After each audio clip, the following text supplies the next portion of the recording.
Bonjour, mon nom est Catherine Gagnon, future infirmière praticienne. Catherine, oui, je pensais peut-être me diriger vers le programme d'infirmière praticienne. Mais je me demandais avant, qu'est-ce que c'est exactement ce programme-là? Une infirmière praticienne en soins de première ligne, c'est une infirmière qui a des connaissances et une expérience avancée.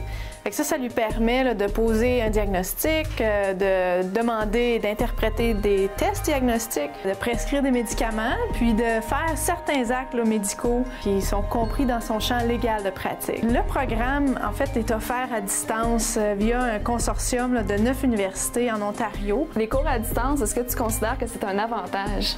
Absolument. Moi, je prends mes cours, je finis de déjeuner le matin, je vais m'asseoir devant mon ordi, je suis chez moi, j'ai pas à me déplacer. C'est définitivement un avantage là, pour les cours à distance. Là. Puis quels sont les prérequis si je veux être admise? Il faut être infirmière autorisée, donc il faut avoir son certificat d'enregistrement valide là, avec l'Ordre des infirmiers et infirmières de l'Ontario.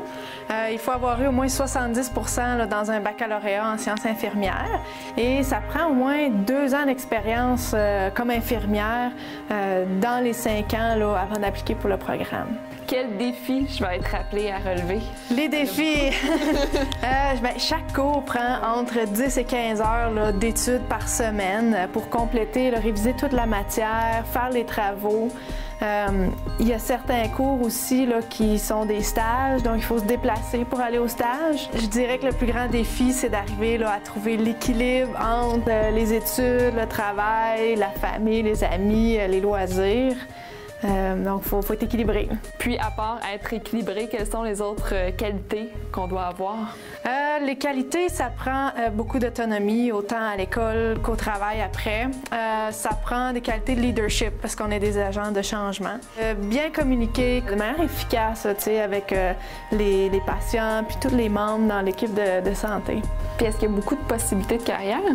La pratique infirmière avancée, c'est une pratique directe avec les gens, avec les communautés. C'est focusé sur la promotion de la santé, la prévention des maladies et le traitement, la prise en charge des maladies. On connaît là, les problèmes dans le système de santé. Il y a beaucoup de besoins. On a une population qui est vieillissante. On a des pénuries de professionnels de la santé. On a une pression énorme pour réduire les coûts, toujours, faire plus avec moins.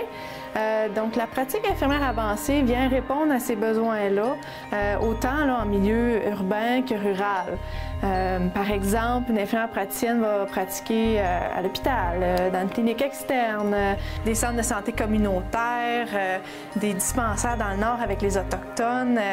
Les possibilités sont vraiment vastes. Et puis, à travers toutes les possibilités, toi, qu'est-ce que tu veux faire? Moi, j'ai travaillé déjà avec des Autochtones dans le Nord, donc ça, c'est quelque chose qui m'intéresse. Moi, j'aime la variété. Je veux pratiquer dans ma communauté, autant avec des personnes âgées que des enfants, des mères enceintes.